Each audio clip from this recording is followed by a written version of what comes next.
first, but and I love Arabic music. I have a lot of Arabic music in my home, so it's so nice about Pakistan. I know about Pakistan, but I wanted to visit Egypt, and I did it. So I don't want to go alone because the language. If you don't speak Arabic, that's hard. They don't speak English. They don't speak Spanish. So English but I want to go to Morocco. That's what I want to go. Morocco. Morocco, I think this is the same problem. The people cannot speak the English language there. It might be a little problematic for you because when you're going to an Arabic country, the people have no good English communications. It might be create a little problem for you. For you, I want to tell you that a translator is good for you because you have to hire the translator. He will be a local person and he might help you because otherwise the people are very tricky. I watch that when you go to foreigners, when they come to any area, so they charge double, 3 times, 10 times from them because they don't know about the actual conditions. So for this, you have to hire a local person, and local person can support you. He will help you. He can give you his services to you. Am I right? I know, I feel you, I know. You know what I like? The henna tattoo on my hand. I love that. So when I went to Egypt, I had 2 different henna tattoo on my hand. Oh, wow. It was beautiful. amazing. Yeah, it's amazing. It's a beautiful tradition. It's also our tradition that henna on hands, and especially for the girls, attractive, yeah? That's true. How many siblings do you have? How many siblings? One sister and one brother. Are they with you, or they live separate? No, now my sister, she was living here in the United States, but she moved to Puerto Rico, so she's there. And my brother, she's in Puerto Rico, so I'm here in the United States. I'm not planning to go back to Puerto Rico. Rio de Janeiro is a beautiful area. I heard it. Yes, it is. You're right, but I don't like it. It's expensive. I don't know why, but I don't like Puerto Rico. And Egypt, even though it's nice, but not to live there. Just vacation time. Not to leave. So it's very hard. First of all, the language. I don't speak Arabic. And if I want to try to find a job, it's going to be hard. Laws are different. Okay, what about your mom? Is she still interesting to learn English? If she's interesting, as you mentioned me, that my mom is also interesting to learn something, so I can help her. I can give her the communication lesson, or can she speak a little English also? Yeah. So if she can speak. But she doesn't know how to. The reason because I'm talking to you is because my mom, she wants to take English classes with a teacher, and he come from Mexico. Georgia. Did you hear? And she talked to me, can you help me? I would like to take classes. And she asked me, would you like to take classes? I said, no, I don't want to take any more English classes.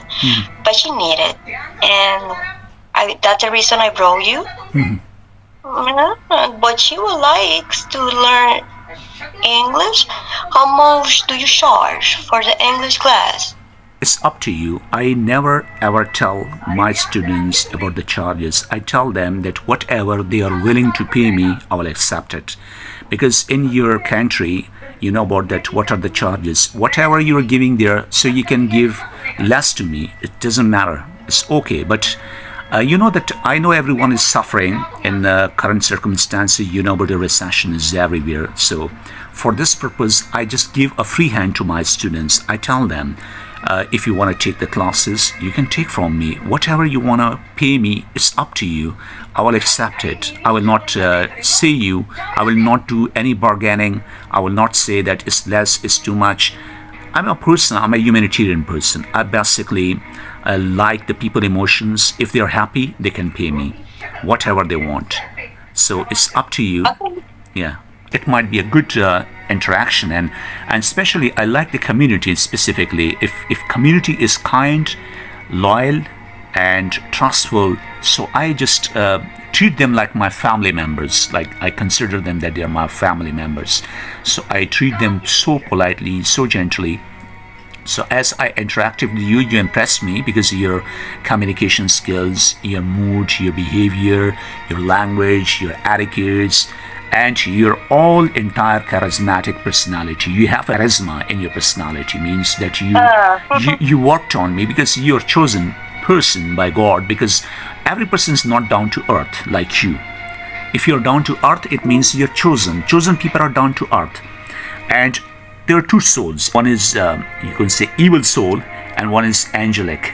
So you are an angelic soul for me, because angel souls, and specifically we always like such kind of the souls which are connected to our mind, our heart, and holistically. So holistically, if someone is communicating with you, and we have communication, and I would like to help her because she's also like my mom, like my elders. So I will treat her, and I will just try my level best. I will also entertain you. Whenever you have the communication, you can do communication with me. So I will be available for you people, because I'm available for those who are true people, who are kind, and who are down to earth. That's why I like those people.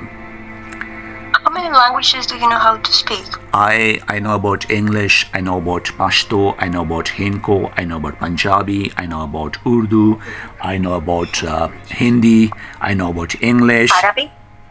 And Arabic, I can recite Arabic, but communication is some else thing, because I know only the Holy Scriptures in Arabic. I memorize the Holy Scriptures. Like in my brain, I have Holy Scriptures. Like this is daily we are reciting in a book like Al-Quran, as you know about. Our book name is Quran. So we recite it, and that's why I can remember and memorize. But I cannot communicate as Arabic people because I'm not Arabic man. Oh. If you have anyone who is interesting, so you can refer to me, okay? And you have to and keep yourself connected with me, and be in touch, okay? Be in touch.